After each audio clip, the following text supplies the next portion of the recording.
আল্লাহ যাকে মাফ করতে চাইবেন তাকে একটা পর্দার আড়ালে নিয়ে যাবেন, জিজ্ঞেস করবেন, এই বান্দা এইসব কাজ করছো? এখন আল্লাহ জিজ্ঞেস করতেছেন, সে তো ভয়তে অস্থির হয়ে যাবে, কেন্দ্রে পাগল হয়ে যাবে, আল্লাহ করে ফেলছি, আমার মাফ করে দাও। আল্লাহ পাক তার জবানে সমস্ত পাপের কথা শুনে সে যখন অনুতপ্ত হয়ে কাঁদতে থাকবে, আল্লাহ বলবেন, যা মাফ করে দিলাম, জান্নাতে চলে যা।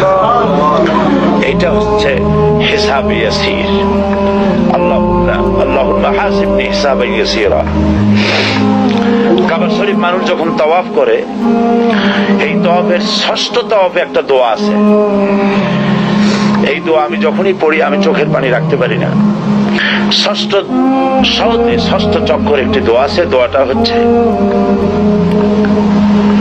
আল্লাহুম্মা ইন্না আলাইয়া হুকুকান কাসীরান ফীমা বাইনি ওয়া বাইনাক। আয় আমার রব, তোমার সাথে আর আমার সাথে অনেক দেনা পাওনা আছে, আর তোমার বান্দাদের সাথেও আমার অনেক দেনা পাওনা আছে। তা আমি তোমার বান্দাদের কাছে যে বিষয় ঋণী আছি, সেই ঋণ পরিশোধের জন্য তুমি আমাকে যোগ্যতা দাও, পরিশোধের তৌফিক দাও। আর আমার কাছে তোমার দেনা আছে, তা আমার কাছে তোমার যে দেনা আছে সব দেনা তুমি শোধ করে দিয়েছো। আমার চোখ দিয়েছো, মুখ দিয়েছো, কান দিয়েছো, স্বাস্থ্য দিয়েছো, বউ দিয়েছো, বাচ্চা দিয়েছো, টাকা দিয়েছো।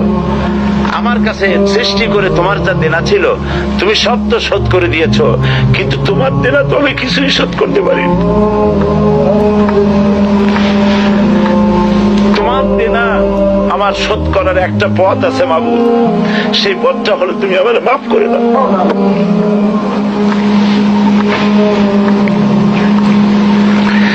এটা ছাড়া আমার কাছে কোনো পথ নাই মাবুদ। তুমি যদি কিয়ামতের দিন আমাকে প্রশ্ন করো যে যৌবন কাটাইছো কোন পথে, আমি তো জবাব দেওয়ার পথ রাখি নাই।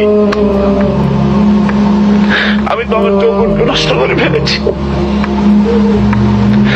তুমি যদি প্রশ্ন করো টাকা পয়সা কামাই করেছো কোন পথে, আমি তার জবাব দেওয়ার পথ রাখি নাই।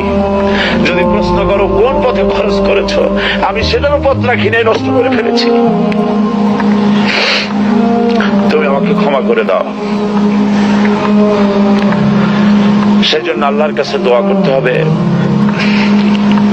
রব্বানা আতিনা ফিদ দুনিয়া হাসানাতান ওয়া ফিল আখিরাতি হাসানাহ ওয়া কিনা আযাবান নার ওয়া আদখিলনাল জান্নাতা মাআল আবরার ওয়া আদখিলনাল জান্নাতা বিগাইরি হিসাব।